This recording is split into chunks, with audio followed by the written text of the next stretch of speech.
Hello বন্ধুরা, good morning. আমার কৈলাসের আরো একটি অন্যতম নতুন ব্লগে তোমাদের সকলকে জানাই আরো একবার স্বাগতম। আশা করি তোমরা সকলে খুব খুব ভালো আছো আর আমরাও ভালো আছি। আর এখন থেকেই তোমাদেরকে সাথে নিয়ে আজকের ব্লগটা শুরু করছি। আজ হলো বৃহস্পতিবার আর বাইরের আকাশটা দেখো কি সুন্দর পরিষ্কার। তো যাই হোক, এই যে বাসি কাজকর্ম সেরে এখন বসে পড়েছি, একটু ওষুধ খাবো। খালি পেটে কিছু ওষুধ থাকে আমার, তা সেগুলো খেতে হয়। আর আমার মেয়েরও প্রচন্ড ঠান্ডা লেগেছে, এই কয়দিন আগে জ্বর থেকে উঠলো। তা জ্বর থেকে ওঠার পরই দেখছি হঠাৎ যেন ঠান্ডা লেগে গেছে, সবসময় হাঁচি দিচ্ছে আর নাক থেকে অনবরত জল পড়ছে।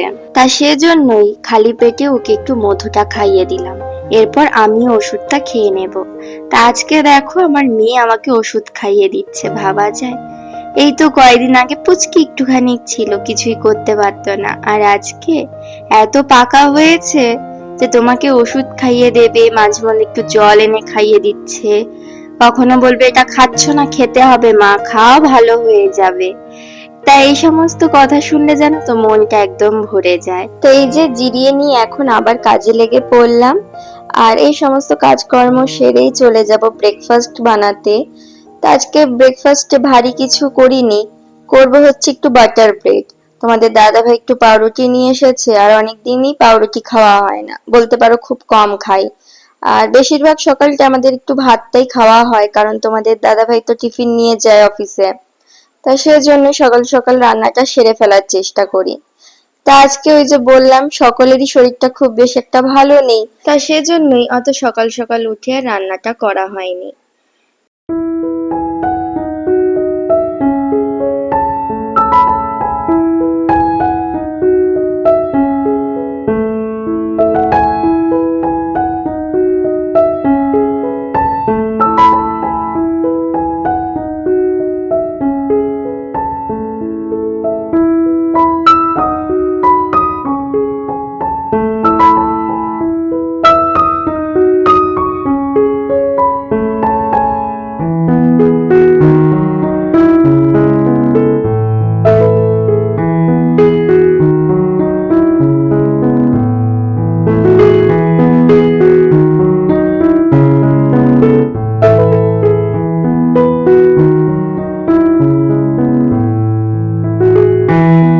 তাই এই যে দেখো হাত মুখটা ধুয়েই চলে এসেছি রান্নাঘরে। তা এটা ছিল কোয়ার্টার পাউরুটি, ওর জন্য এইভাবে আমাকে কাটতে হচ্ছে। এটা হাফ পাউন্ডের ছিল। আর স্লাইস রুটিটা খুব বেশি একটা আমরা পছন্দ করি না।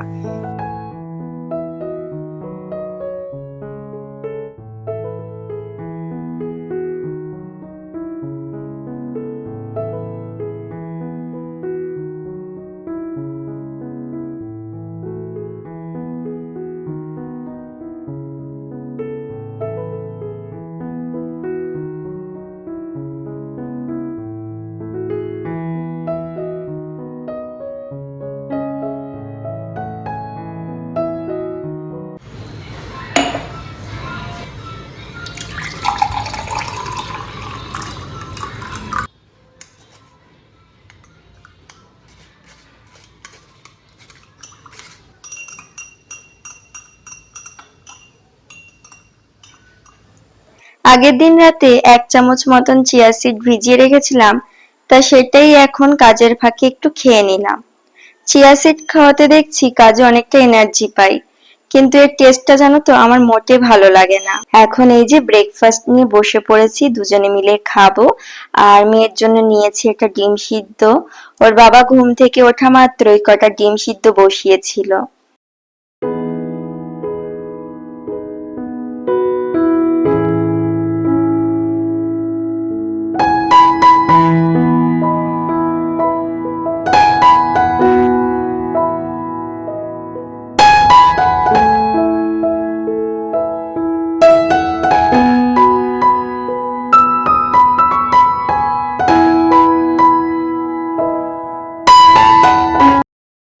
সমস্ত কাজকর্ম সেরে চলে এসেছি রান্নাঘরে রান্না করতে। আজকের মেনুতে ছিল মাছের মাথা দিয়ে চাল কুমড়ো দিয়ে ঘন্ট, আর করেছিলাম পাঁচমিশালি শুক্তো। দুধ ছাড়াই এই শুক্তোটা রান্না করেছিলাম, কিন্তু খেতে জানো তো ভীষণ টেস্টফুল হয়েছিল। এই প্রথমবার দুধ ছাড়া ট্রাই করলাম, ভালোই লাগলো খেতে। দুপুরের লাঞ্চের পর দুজনে মিলে একটা ঘুম দিয়ে উঠে এই যে বিকেল বেলায় 1 কাপ চা করে নিলাম, কারণ প্রচন্ড দেখছি মাথাটা যন্ত্রণা করছে। এই যে বন্ধুরা, বিকেল বেলায় 1 কাপ চা, সাথে বিস্কিট রয়েছে আর একটু চাউমিন করেছিলাম, সেটা এখন খাবো কারণ প্রচন্ড খিদে পায় বিকেল এই সময়টা বিশেষ। যাই হোক, চলো এই ঘরে যাই, মেয়ের সাথে একটু বসে খাই। আর ওরও প্রচন্ড ঠান্ডা লেগেছে, সবসময় হাঁচি দিচ্ছে আর নাক থেকে অনবরত জল ঝরছে। তা গরম গরম চাটা খেয়ে ওরও খুব ভালো লাগবে। তা চলো। হ্যাঁ,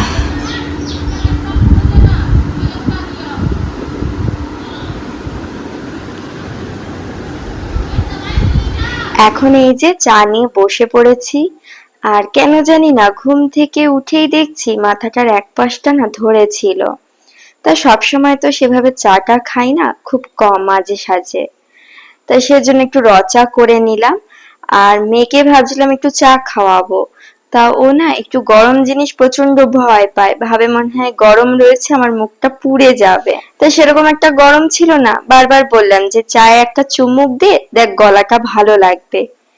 তা না, ওকে সেই চা দিয়ে বিস্কুট দিয়ে ভিজিয়ে ভিজিয়ে একটু খাওয়ালাম, আর সাথে দেখি আমার সাথে একটু চাউমিন খেলো।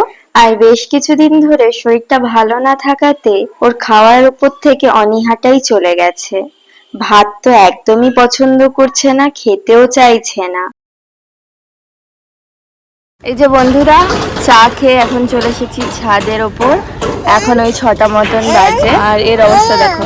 হ্যাঁ, ভাই না, ওটা বুনু।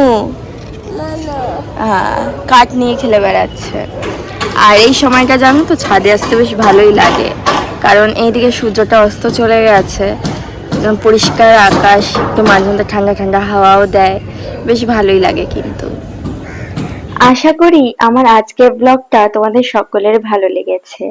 আর ভালো লাগলে অবশ্যই একটা লাইক করো। আর যারা আমাদের চ্যানেলে নতুন তাদেরকে বলবো অবশ্যই চ্যানেলটিকে সাবস্ক্রাইব করে আমাদের পাশে থাকতে। তাহলে চলো বন্ধুরা, আজকের ব্লগটা এখানেই শেষ করছি।